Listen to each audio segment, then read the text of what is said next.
Voici ce qui arrive quand vous dénoncez votre propre fraternité. Comme la plupart des hommes qui trahissent les Hells Angels sont traqués. Mais pour Clarence Butch Crouch, le club n'a jamais eu à appuyer sur la gâchette. Après s'être tourné vers les fédéraux, la vie de l'ancien vice-président a plongé dans la paranoïa, l'isolement et finalement un meurtre-suicide qui a choqué tout le monde. Alors qu'est-ce qui l'a poussé là? Et quel secret a-t-il emporté dans sa tombe? Plongeons-nous dedans pour le découvrir. L'homme qu'ils appelaient Butch. Tout a commencé à la fin des années 1960, quand Clarence Butch Crouch a aidé à créer l'un des clubs de motards les plus dangereux d'Amérique, le Bandidos Motorcycle Club. À cette époque, les routes du Texas étaient remplies de hors-la-loi en quête de liberté, et Butch était l'un d'entre eux. Il n'était pas juste un autre motard. Il faisait partie de l'équipe originale qui a posé les fondations de ce qui allait devenir l'une des organisations les plus redoutées du pays. Au sein des Bandidos, Crouch s'est forgé une réputation de difficile, imprévisible et respecté. Il gérait les problèmes à sa manière, rapidement, directement et souvent violemment. Mais en 1969, tout a changé. Butch a enlevé son blouson Bandidos et est parti. La plupart des hommes qui quittent un club hors la loi ne vivent pas longtemps après. Mais Butch avait quelque chose que les autres n'avaient demandé pas. Une offre du sommet. Sonny Barger, le fondateur des Hells Angels, l'a personnellement contacté. Barger voulait étendre les Angels sur un nouveau territoire.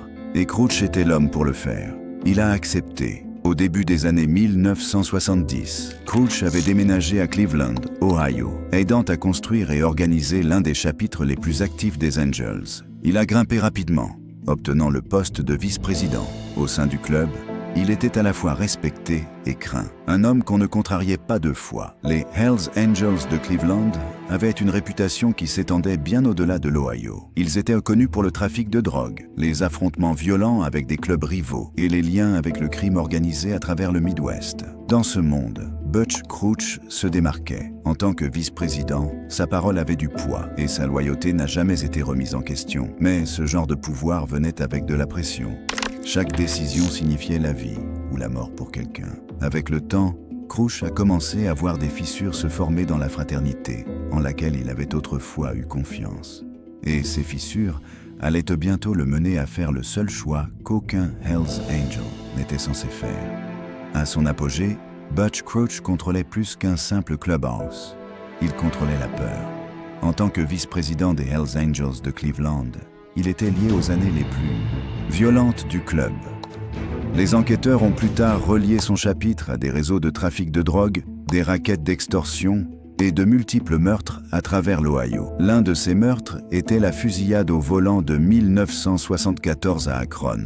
Une attaque qui a mal tourné et qui a laissé Donald Desario, 18 ans, mort. Au sein du chapitre de Cleveland, fraternité et brutalité coexistaient. Chaque homme jurait loyauté. Mais personne ne se sentait en sécurité. La discipline était appliquée par l'intimidation, et ceux qui désobéissaient payaient de leur vie. Crouch n'appliquait pas seulement les règles, il aidait à les écrire. Il avait le genre d'autorité qui faisait que les gens suivaient les ordres sans question. Ce pouvoir lui donnait de l'influence. Et c'est précisément pourquoi sa trahison allait plus tard détruire tout ce que les Angels de Cleveland avaient construit. Chapitre 2. Quand la fraternité est devenue rouge sang. Au milieu des années 1970, les Hells Angels de Cleveland étaient l'un des chapitres les plus actifs du Midwest.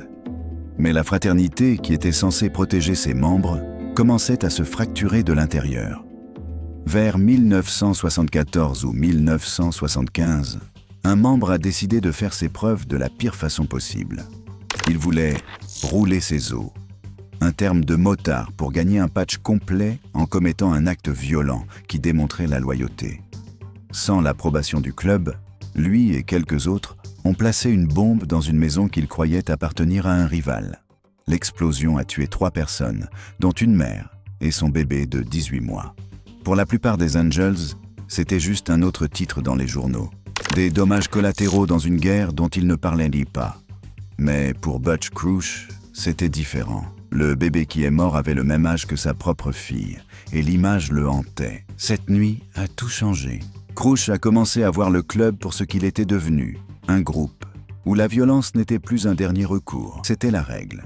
Il a commencé à prendre ses distances, remettant silencieusement en question le code qui le définissait autrefois. Le chapitre de Cleveland n'a pas remarqué le changement tout de suite.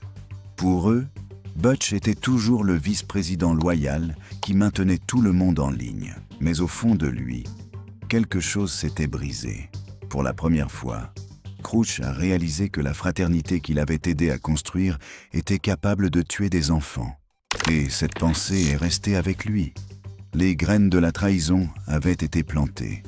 À la fin des années 1970, les Hells Angels de Cleveland ne combattaient pas seulement des rivaux, ils se combattaient entre eux. La drogue, la paranoïa et la suspicion déchiraient le club de l'intérieur. Selon Clarence Butch Crouch, qui a plus tard raconté aux enquêteurs, le chapitre de Cleveland était devenu une zone de guerre. Il a dit que les membres s'armaient non pas contre des étrangers, mais contre leurs propres frères.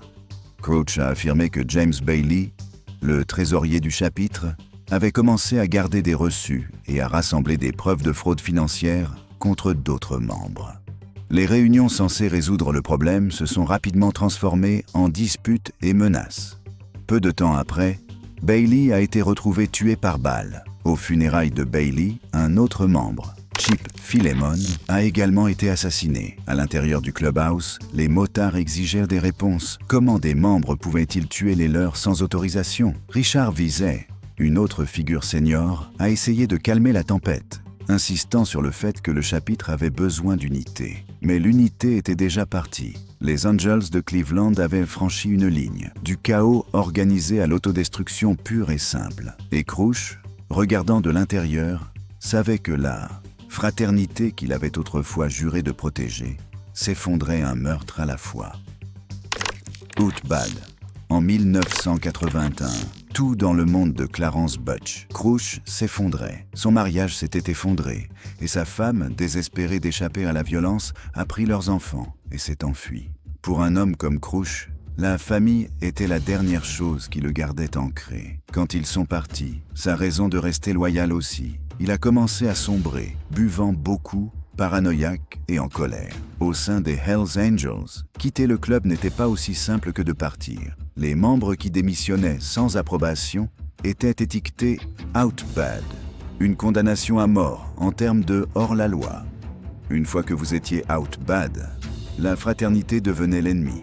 Il n'y avait pas de seconde chance, pas de pardon, et on ne pouvait pas fuir assez loin pour se cacher. Crouch connaissait les règles. Il avait vu ce qui arrivait aux hommes qui trahissaient les Angels. Et il savait que s'il disparaissait tranquillement, ils viendraient le chercher, et peut-être sa famille aussi. Il n'y avait qu'un seul moyen de s'en sortir, devancer le club. Au début des années 1980, les murs se refermaient.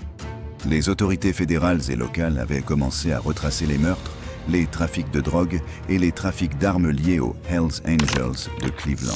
Et le nom de Crouch apparaissait dans trop de dossiers. Les enquêteurs collectaient des témoignages et de la surveillance, construisant des dossiers qui pouvaient l'enfermer à vie. À l'intérieur du club, les membres commençaient à se retourner les uns contre les autres, paranoïaques à propos des informateurs et des fuites. Crouch pouvait sentir la pression des deux côtés. Le gouvernement voulait sa condamnation et le club souhaitait le garder silencieux. Dans tous les cas, il manquait de temps. Il a réalisé qu'il n'y avait qu'un seul chemin qui pourrait le garder en vie. La coopération. Faisant face à une liste croissante d'accusations criminelles, Crouch a proposé de devenir témoin de l'État en 1981. Au début, il a joué intelligemment, se montrant toujours au clubhouse, faisant toujours semblant d'être loyal. Mais dans les coulisses, il négociait avec des agents fédéraux, offrant des informations en échange de la protection des témoins pour sa femme et ses enfants. Il planifiait sa trahison, une qui détruirait tout ce que les Hells Angels de Cleveland avaient construit. Le pacte avec le diable. Après des années à vivre selon le code des hors-la-loi, Clarence Butch Crouch a pris une décision que personne n'a vu venir. Il a décroché le téléphone et a appelé des agents fédéraux. Il a contacté à la fois l'ATF et le US Marshal Service. offrant de livrer tout ce qu'il savait, les noms, les crimes, la structure interne des Hells Angels de Cleveland. Mais il y avait une condition, il ne parlerait pas à moins qu'il accepte de protéger sa famille. Crouch a exigé que sa femme et ses enfants soient déplacés dans le programme de protection des témoins avant qu'il ne donne un seul nom. Une fois l'accord conclu, son témoignage a commencé et quand il l'a fait, il n'a rien retenu. Il a dénoncé tout son chapitre de Cleveland, exposant la violence, le trafic de drogue et le meurtre qui avait été enterré pendant des années. Sa coopération a détruit ce qu'il restait de confiance à l'intérieur du club. Puis est venu le moment le plus important de toute sa confession. Je dois vous dire quelque chose, les gars. J'ai tué Donald Desario. Donald Desario était un jeune de 18 ans qui est mort dans une fusillade au volant qui visait quelqu'un d'autre. C'était l'un des secrets les mieux gardés du club. Et Crouch venait de l'admettre lui-même. Il a été condamné de 10 à 40 ans de prison fédérale et la nouvelle s'est répandue rapidement. Les Hells Angels de Cleveland savaient qu'il avait basculé. Dans le monde des motards, la trahison est pire que la mort. Et pour les Angels, la trahison de Crouch était les deux. La fraternité était officiellement brisée. Quand Clarence Butch Crouch est officiellement devenu témoin du gouvernement, les dégâts ont été immédiats. Sa coopération a commencé en 1981, dans le cadre d'un accord formel qui lui accordait une protection fédérale, une nouvelle identité et une relocalisation pour sa famille en échange d'un témoignage complet. Il a tout révélé, les noms des membres, leur rôle dans les meurtres et les attentats à la bombe, et les détails des routes de drogue et d'armes du club à travers l'Ohio et les États voisins. Les agents ont qualifié son témoignage de feuille de route vers l'empire criminel du chapitre de Cleveland. Ce qui a suivi, ce sont des mises en accusation, des raids et des arrestations qui ont déchiré le chapitre. Pour les Angels, ce n'était pas juste une trahison, c'était un plan de leur monde entier remis à l'ennemi. Et pour ceux qui appelaient autrefois Crouch un frère, il ne restait qu'un seul mot pour lui, rat. Les retombées de la trahison de Butch Crouch ont été immédiates et irréversibles. En quelques mois, les Hells Angels de Cleveland sont passés de l'un des chapitres les plus forts du Midwest à l'un des plus instables. Des raids, des mises en accusation et des peines de prison ont déchiré les rangs. Les membres se sont retournés les uns contre les autres, et quiconque était soupçonné de parler aux autorités était soit expulsé, soit disparaissait tranquillement. La direction du club s'est fracturée, et pour la première fois depuis des années, Cleveland n'était pas craint. Il était surveillé. Crouch a exposé la structure de pouvoir, le flux d'argent et les règles non écrites qui ont gardé les Angels intouchables pendant des décennies. Pour les forces de l'ordre, c'était une percée. Pour les Hells Angels, c'était le début d'une ère de paranoïa qui n'a jamais vraiment pris fin. Chapitre 5. Whitsec. La réalité derrière le mensonge. Quand les US Marshals ont accepté de protéger la famille de Butch Crouch, sa femme et ses enfants ne sont pas entrés dans une vie meilleure. Ils ont été traînés dans une vie secrète. Au milieu de la nuit, des marshals armés ont fait irruption dans leur maison et ont pris les enfants de leur lit. Quand la paperasse était prête, la famille a été relocalisée au Montana, pas en Floride ou en Californie comme ils l'avaient demandé. Le déménagement n'avait aucun sens pour eux, mais pour les Marshalls, c'était le but. Personne ne penserait aller chercher là-bas. Ils ont reçu 1 261 $ par mois pour survivre. Il n'y avait pas de voiture, pas de vêtements d'hiver, et aucun conseil pour le traumatisme qu'ils venaient de vivre. La famille a reçu de nouveaux noms et de faux numéros de sécurité sociale, certains copiés de personnes déjà décédées. Ils n'ont jamais reçu d'acte de naissance, ce qui allait plus tard détruire leur capacité à vivre des vies normales. Au fil des ans, les enfants ont fait face à un cauchemar bureaucratique après l'autre. Ils ne pouvaient pas obtenir de licence de mariage, d'inscription à l'université ou même de prêt bancaire. Tout cela parce que, sur papier, ils n'existaient pas. Pour la famille Crouch, la protection des témoins n'était pas la sécurité. C'était une sorte différente de prison, construite sur des mensonges, la peur et le rappel constant que la vérité pouvait les faire tuer. Les Marshalls ont clairement indiqué une chose. La protection venait avec un prix. Les familles dans la protection des témoins n'étaient pas traitées de manière égale. Meilleur était le témoignage, meilleure était la vie après. Parce que la coopération de Crouch n'a pas mené à des condamnations majeures au début, sa famille a reçu le strict minimum. Le chèque de chaque mois couvrait à peine la nourriture et le logement. Et chaque fois que son affaire stagnait, leur soutien devenait plus mince. Pour la famille de Jackie, cela ressemblait moins à de la protection et plus à une punition pour être le mauvais type de témoin. Chapitre 6. L'homme qu'il ne pouvait pas cacher. Après avoir purgé environ 8 ans de sa peine, Clarence Butch Crouch a été libéré et a reçu une nouvelle identité. Sous le nom de Paul Dome, il a déménagé dans l'est du Texas, espérant disparaître pour de bon. Pendant un moment, ça a marché. Il a vécu tranquillement, s'est remarié et est resté discret. Mais il n'a jamais cessé d'écrire aux US Marshals, à la Social Security Administration et à quiconque voulait l'écouter. Ses lettres étaient constantes, souvent désespérées. Au fil des années, sa santé a commencé à décliner. Ses lettres se sont transformées en supplications. « J'ai besoin de soins médicaux. » Mais personne n'est venu. Puis, en 2013, tout s'est terminé en tragédie. Crouch a tué sa femme et son beau-fils, a mis le feu à leur maison, puis a mis fin à sa propre vie alors que les pompiers arrivaient. Les autorités locales l'ont plus tard décrit comme un homme brisé par la douleur, à la fois physique et mentale. Des années d'isolement, de culpabilité et de maladie l'avaient finalement rattrapé. Mais même à la fin, il était toujours le même Butch Crouch, vivant et mourant selon ses propres conditions.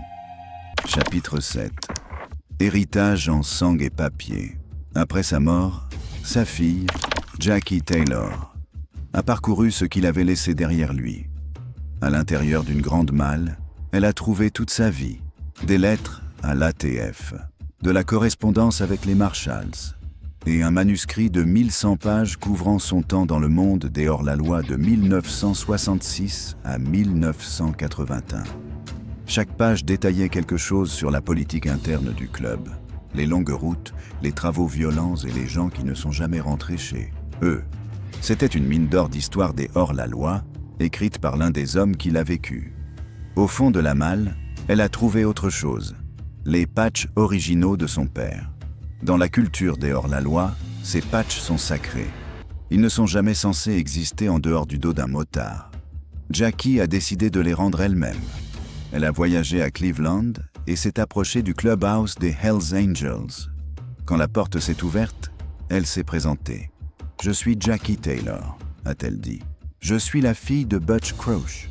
Je suis ici pour rendre ses patchs. Il est mort. » Quelques jours plus tard, le président actuel du club, un homme qu'il avait gardé quand elle était enfant, l'a appelé.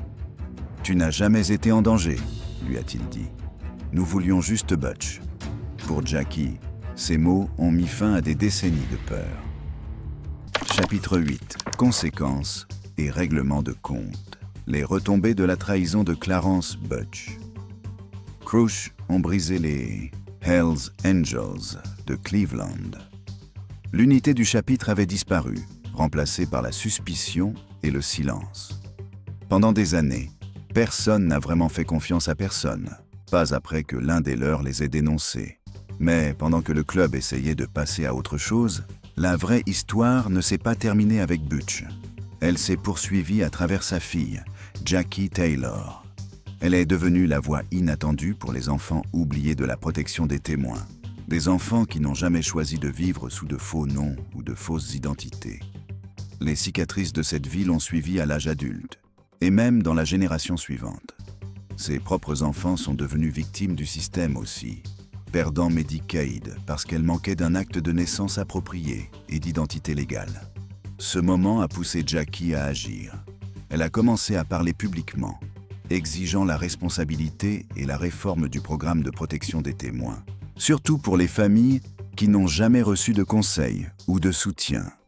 Elle est devenue une défenseur de la santé mentale, de la restauration d'identité et de la justice pour ceux que le système a laissés derrière.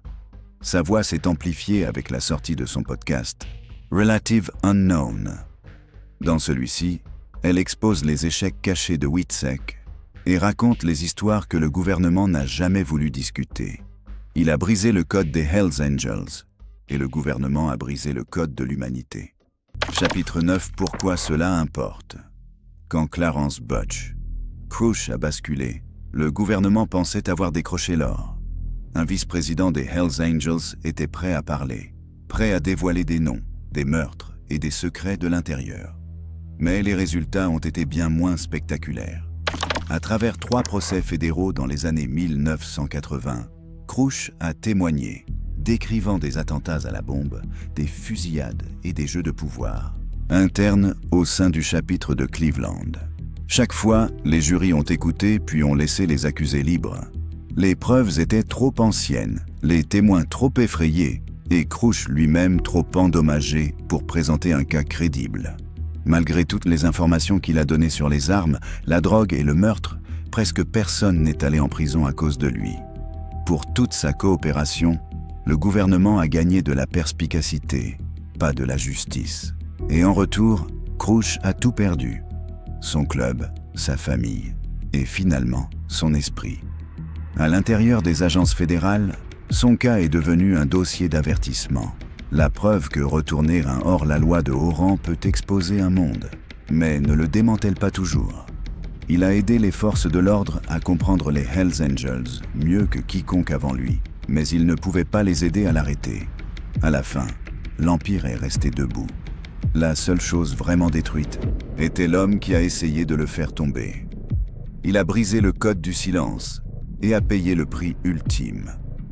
Clarence Butch. Crouch pensait que se tourner vers les fédéraux sauverait sa famille, mais cela les a seulement enterrés sous un nouveau type de danger, un construit sur la peur, les mensonges et le regret. Mais dans le monde qu'il a laissé derrière lui, il y avait encore ceux qui régnaient sans aucune peur. Surtout une femme, qui est devenue plus impitoyable que n'importe quel homme autour d'elle. Cliquez sur la prochaine vidéo pour voir jusqu'où elle est allée pour gagner sa place dans la fraternité.